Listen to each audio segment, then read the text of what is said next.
The sent to relationship connects bills to customers, and since each customer will receive many bills over a period of time, this is a one to M or one to many relationship between customer and bill.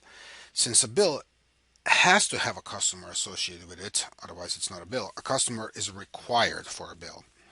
On the other hand, a customer does not have a bill after paying the last one and before its meter is read again for the purposes of generating the new bill. This does not mean that a customer can opt out of receiving a bill.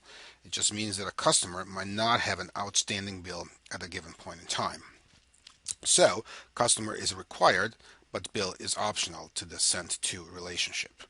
All right, so we'll switch back to the diagram and insert a new sent to with a capital T relationship between customer and bill. So one customer can be sent many bills over a period of time.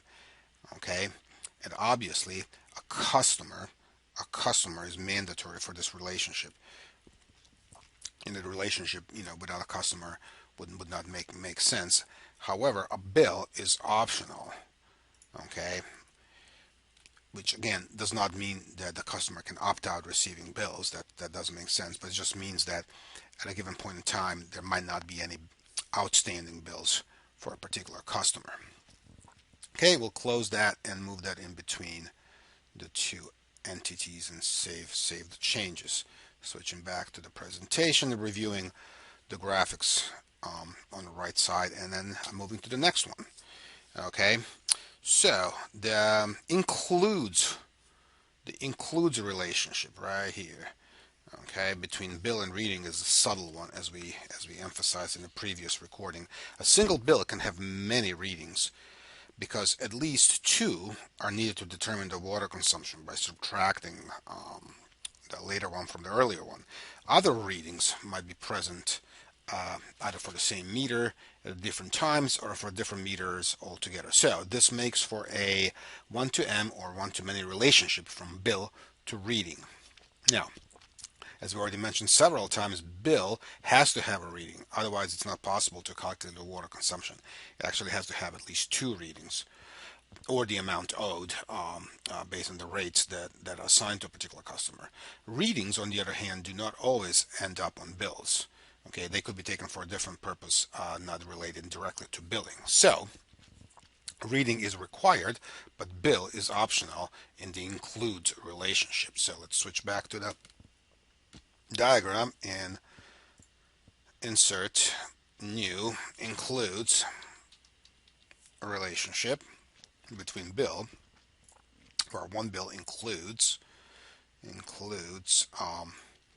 potentially many readings. Again, we know that it has to have at least one. We know that a reading is mandatory for a bill.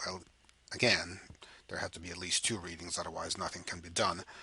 Okay, but a bill is optional for a reading because the readings could be done for a different purpose, as we just discussed. And then move it in between the two entities and save the changes.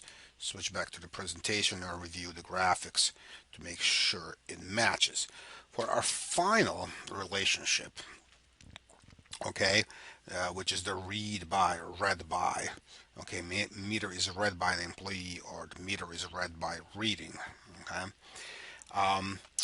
that relationship involves an employee, currently an attribute of the reading entity. Since a single meter is read many times, and not necessarily by the same employee, there is a one to M or one to many relationship from meter to reading. A meter is obviously required for reading.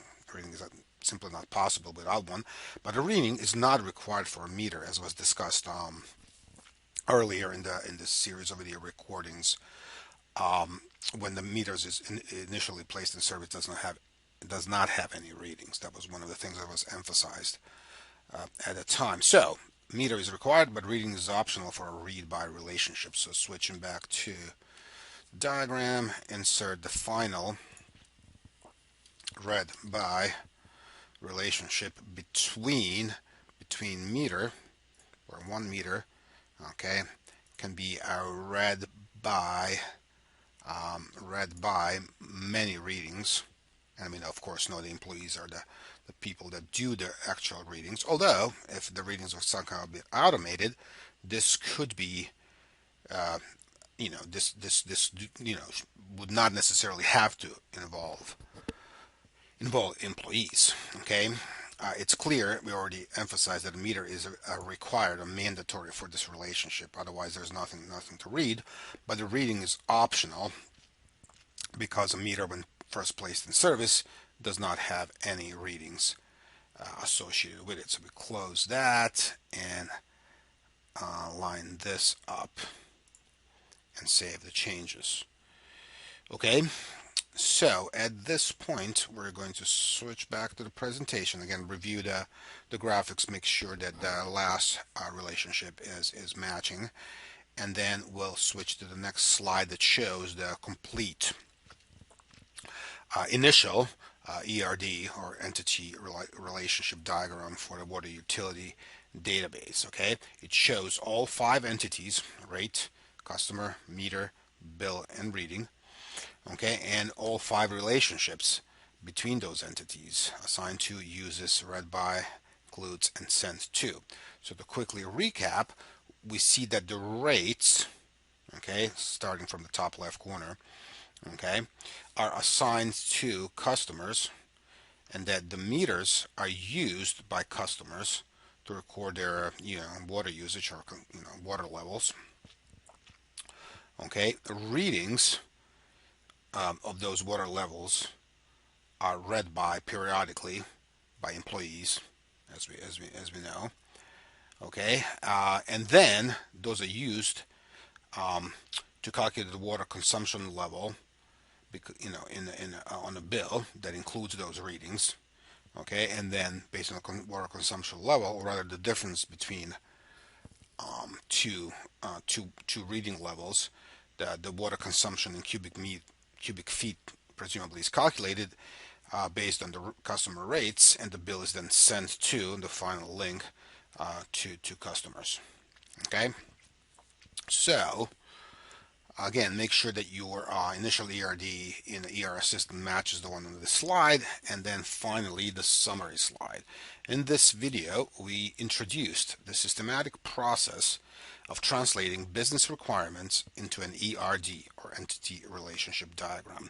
And we used the first 2 steps of 1, identifying entities, and 2, adding relationships between these entities on a relatively comprehensive water utility example from the previous recordings.